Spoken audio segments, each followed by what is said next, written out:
Merci Fabrice, ça me fait bien plaisir de vous voir. Christian Estrosi était l'invité de Sud Radio aujourd'hui, il a indiqué que son administration avait mis en place une procédure pour expulser les familles des HLM dès qu'il y a un dealer condamné, car elles sont considérées complices. Est-ce que vous êtes d'accord avec ça ou pas ? Je vous pose la question chez vous, bien entendu. Gilles Verdez, c'est pas la peine de mettre votre pancarte, on sait que c'est non. Merci. Non, mais c'est, on sait que c'est non. Thomas Guénolé, pareil. Pareil. Voilà, bon, bah, très bien. Donc, vous concertez, il y en a un des deux qui parlera. Allez, c'est parti, regardez-le. Merci. Chaque fois qu'il y a un dealer dans une famille qui loge dans un HLM, dans une HLM, on expulse. Oui, parce que nous considérons qu'il y a complicité de la famille, donc on expulse. On en est déjà à 150 expulsions et nous en avons 150 qui sont en cours de traitement. Nous sommes en train de discuter avec le procureur de la République d'une convention entre la ville, la caisse d'allocations familiales et le parquet pour supprimer les allocations familiales à ceux dans des familles desquelles il y a aussi des dealers. Les maires.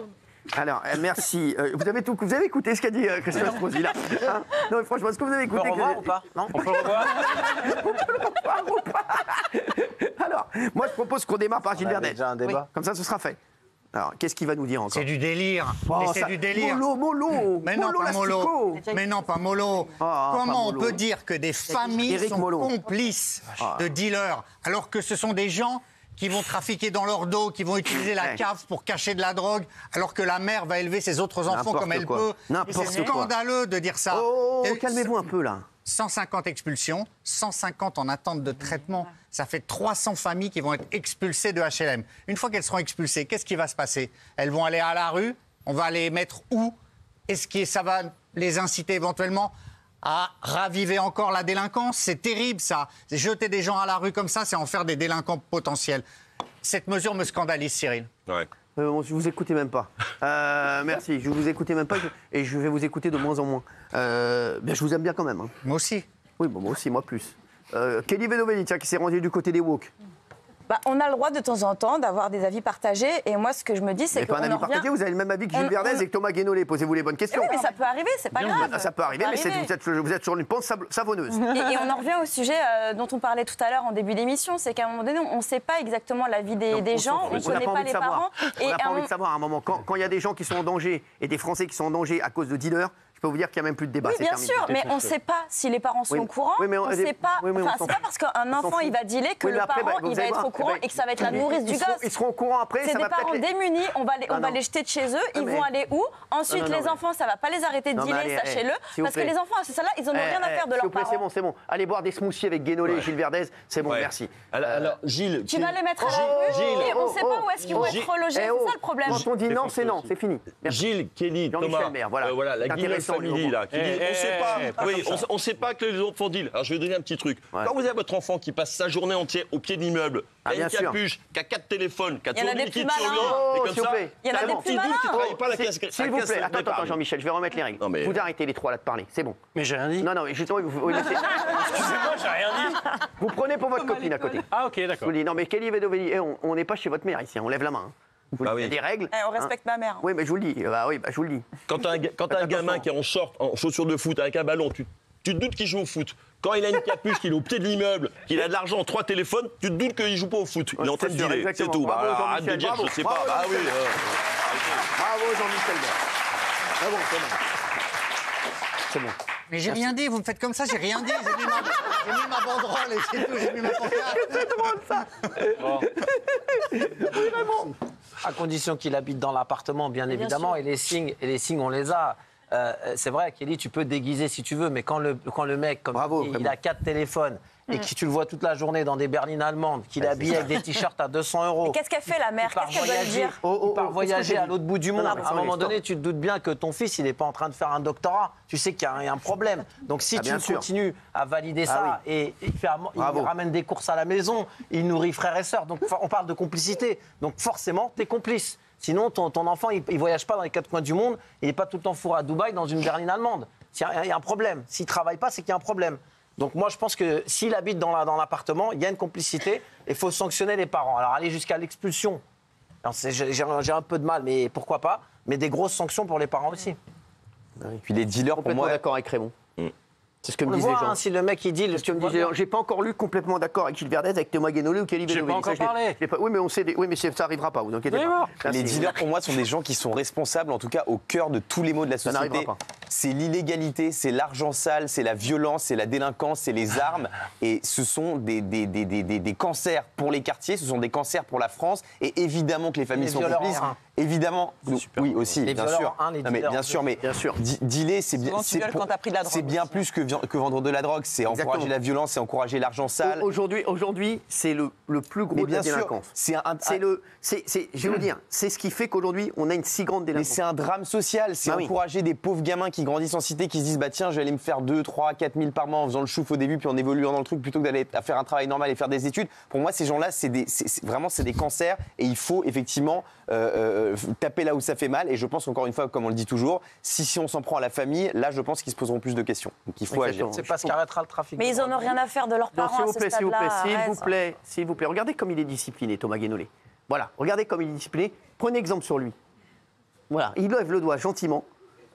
À tout de suite. Valérie Benaïm. Je l'ai vu venir à 100 km,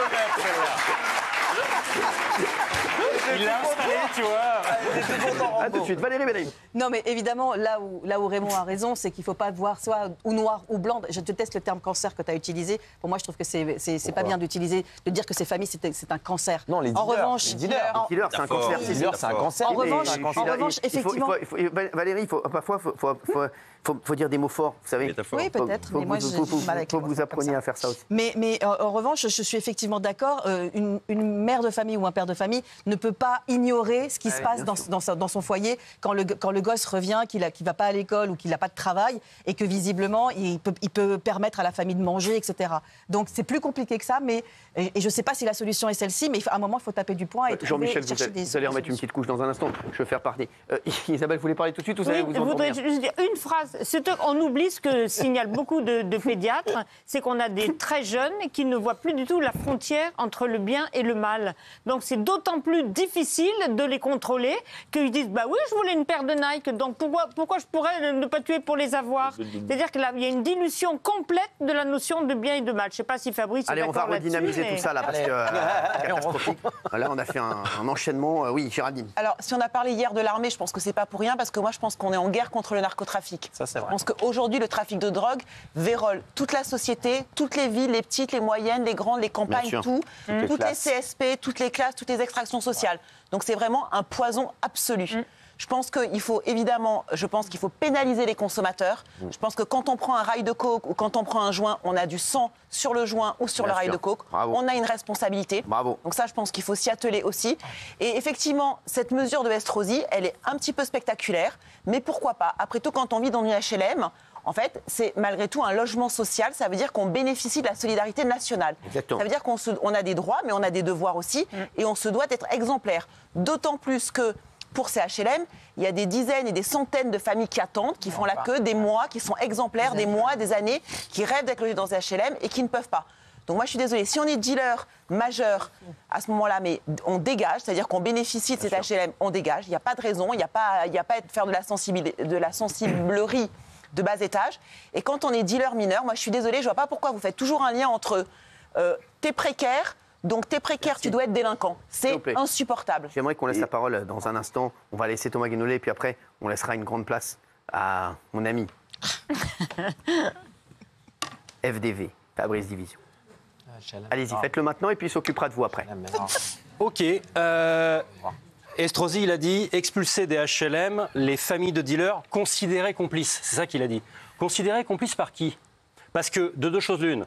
Soit c'est une décision de justice qui les a jugés coupables de complicité, et dans ce cas-là, c'est déjà prévu par la loi, donc il a parlé pour ne rien dire. Déjà chiant. Soit il l'a décidé tout seul dans la gestion du HLM, et dans ce cas-là, il a décidé tout seul que quelqu'un était complice d'une activité illégale. Mais ils sont et là, je suis pas d'accord. Soit ça sert à rien parce qu'il y a déjà une procédure. Thomas, ils voient que leur gamin, il gagne 20 000 balles par mois. Il l'a décidé tout seul. Non, c'est décidé par la justice. S'il vous plaît, c'est déjà prévu par le C'est une des interventions les plus chiantes de l'histoire du PMP, mais on aime bien Thomas quand même. Mais c'est déjà prévu. Fabrice, s'il vous plaît, allez, faites votre travail. Il faut les préparer. Alors, s'il vous plaît, attendez, Fabrice, j'entends pas quand vous parlez. Quand on dit quelque chose qui a l'air sérieux, il faut que ça soit sérieux, pas seulement que ça ait l'air sérieux. Bon. Ce que vous dites, cher ami, eh bien, effectivement, figurez-vous que c'est n'importe quoi. Pour la raison suivante. Bravo. C'est que les décisions de justice ont déjà été prononcées. Mais oui. Cour d'appel de 2012 de Versailles a prononcé l'expulsion plusieurs fois de familles qui hébergeaient des dealers condamnés par le tribunal. Cour d'appel de Paris en 2013. Il y a un pacte qui a été scellé entre le procureur de la République, le préfet et l'office HLM d'Argenteuil en 2019. Et, vous savez quoi? Ça marche. C'est-à-dire que dans toutes les cités dans lesquelles on a fait cet accord, en fait, visant à pénaliser de la sorte... Faut que je fasse quelque chose, attendez. Eh bien, ça marche. Faut que je fasse quelque chose. Mais je viens de dire que j'étais d'accord avec ça, vous m'avez écouté? Faut que je fasse quelque chose. Ok, mais je viens de dire que j'étais d'accord avec ça. Je bois vos paroles.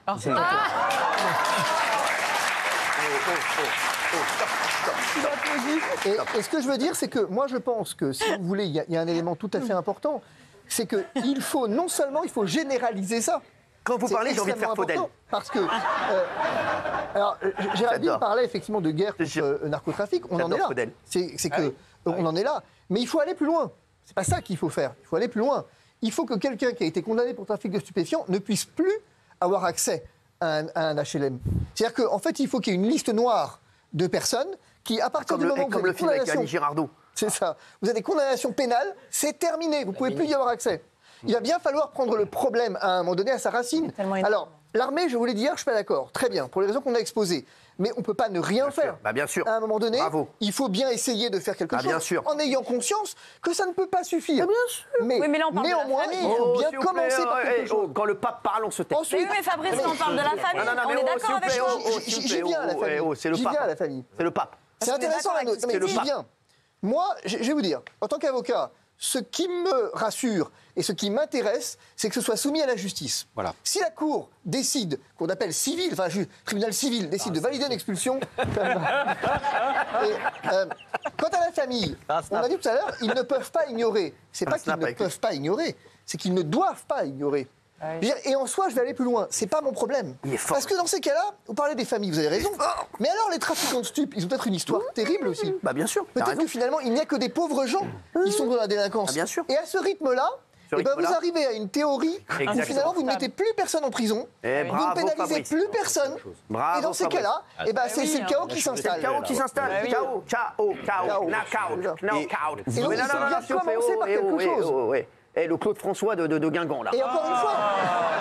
Mais pourquoi Guingamp, en fait? Non, mais c'est bon. Et encore une fois, il y a un élément, c'est qu'on a un exemple à Argenteuil où cet accord a été mis en place entre le parquet, le préfet et l'office HLM, et ça fonctionne. On a un recul suffisant aujourd'hui pour dire que ça fonctionne. À partir de là, pourquoi pas généraliser, c'est tout. Bravo. Mais oui. Vous vous rendez compte de l'injustice pour les Français qui galèrent, qui gagnent 1 300 € par mois. T'as raison. Les artisans. HLM, vous savez ce que ça veut dire HLM? Habitation. Voilà, habitation à loyer modéré. Merci, vous avez tout dit. Vous savez quoi? Quand tu dis ce que ça veut dire HLM, t'as tout dit. Voilà, les artisans. Gilles Verdez, il est bon sur les artisans qui galèrent à se verser un SMIC et qui, dès qu'ils ont un jour de retard sur l'URSSAF, se font taper les doigts par les impôts. Et à côté de ça, t'as des mecs qui sont dans l'illégalité la plus totale, qui gagnent 20, 30, 40, 100 000 € par mois, c'est 6 milliards de profit la drogue. Mais on est d'accord avec ça. Qui roule en Lamborghini, s'il vous plaît, elle est woke là. On est d'accord avec ce qu'il est en train de dire, mais on parle de leur famille. Qui roule en Lamborghini, qui emmerde tout le monde. Les policiers ont peur d'eux. Les dealers. Je déteste ces gens. Non mais il y a pas que les dealers, mais il y a des dealers qui emmerdent tout le monde. Rigolez. Les policiers ont peur d'eux. Je redis, ces gens-là sont des cancers. Il faut les traiter en priorité. Ces gens qui roulent en Lamborghini, c'est insupportable. Insupportable. Mais c'est pour ça qu'il faudrait plus les punir et de plus sévèrement, mais ça n'a pas rapport avec la famille. Il faut prendre des sanctions. C'est des sanctions pour les dealers, mais pas pour leur famille. Mais il faut que les dealers... Excusez-moi, vous voulez tous faire une bonne émission? Fermez vos gueules. Fermez-la. Non, pas du tout. Écoutez Fabrice. Exact. Voilà, quand il parle. Jean-Michel. Ce recul sur Argenteuil, là, nous montre quelque chose que Raymond... Je crois que c'est vous, Raymond, hier soir. Pas grave. Raymond, hier soir, tu disais un truc, je crois que c'est une minorité. Lui, vous lui dites rien. Non, il fait ce qu'il veut, c'est une minorité qu'on connaît. Le pape. On sait qui c'est. Et bien, c'est ça qu'à Argenteuil, on a découvert. On a découvert qu'on savait qui c'était. En fait, on sait qui c'est, on sait qui sont les dealers, et on sait effectivement qui sont les familles, en l'occurrence. Et donc, c'est elle, possible. Mais il est fort, ce mec-là. C'est ça, en fait, c'est elle, possible. Tous les policiers. Et donc, on n'est pas dans une généralisation arbitraire de quelque chose. On est dans un ciblage. Et c'est ça qui est important, pour le coup. Et de toute façon, je le redis, et Géraldine l'a dit, sur le fait que le trafic de stupes est finalement la véritable maladie, le véritable problème contemporain. Et il faut le régler et il faut le prendre à la racine. Tant qu'on n'aura pas fait ça, on n'y arrivera pas. C'est une question. Pas les deux. C'est une question pour Fabrice. Il faut avoir d'autant moins de scrupules de virer des HLM, les familles de dealers, pour les donner que les dealers ont tellement d'argent qu'ils pourraient les loger dans des logements normaux et libérer la place pour les gens qui n'ont pas les moyens. HLM, habitation à loyer modéré. Merci. Moi, j'ai une question. Merci. Vous avez une question pour qui? Pour Fabrice. Alors, Fabrice, di Vizio. Fabrice di Vizio. La mozzarella di bufala, di napolitana. Merci. J'ai une question pour Fabrice. À ce moment-là, ok, vous les expulsez, mais où vous les mettez? C'est pas mon problème. C'est le problème. On s'en fout, ça, c'est pas notre problème. C'est pas notre problème. Ah non, mais c'est pas notre problème. C'est le problème du dealer. Bien sûr, c'est le problème du dealer. Les dealers, ils s'en fichent de sa famille. Non, ils s'en foutent pas de sa famille, le dealer. Attends. Il y réfléchira 2 fois. Mais raisonnons de la sorte. Fabrice, alors, le type que tu mets en tôle, il perd son emploi. Donc ça fait un chômeur de plus. Bah du coup, tu fais quoi après? Bien, à ce compte-là, tu punis plus personne, tu ne pénalises plus personne. Qu'est-ce que tu fais? C'est ça le problème. Oui, mais là, tu punis des innocents. Non, mais tu pénalises des innocents. Non, mais on s'en fout, là. À un moment donné, pénaliser des innocents, ça s'appelle le principe de la communauté. Bien sûr, exactement, bravo. Il a rien. Dans une communauté, chacun est responsable de l'autre. À un moment donné, celui qui est complice, c'est celui qui agit et celui qui absuit. Merci. Non, je suis pas d'accord. On va voir ce qu'en pensent les téléspectateurs. Fabrice, di Vizio. La mozzarella di bufala di napolitana. Oui, 92%. Bravo. Bravo aux téléspectateurs. Bravo encore une fois. Bravo. Qui se dit que c'était pour le judiciaire. Tout ça parce qu'ils ont écouté. Fabrice, di Vizio. La mozzarella di bufala di napolitana. Si, al dente, por favor. Et voilà. Al dente, por favor. Ça va. Merci Fabrice di Vizio. Gilles Vernet, regardez votre score, remettez-le, ça va du fait du 7,6. Vous ne méritez pas mieux. Allez, on se retrouve dans un instant.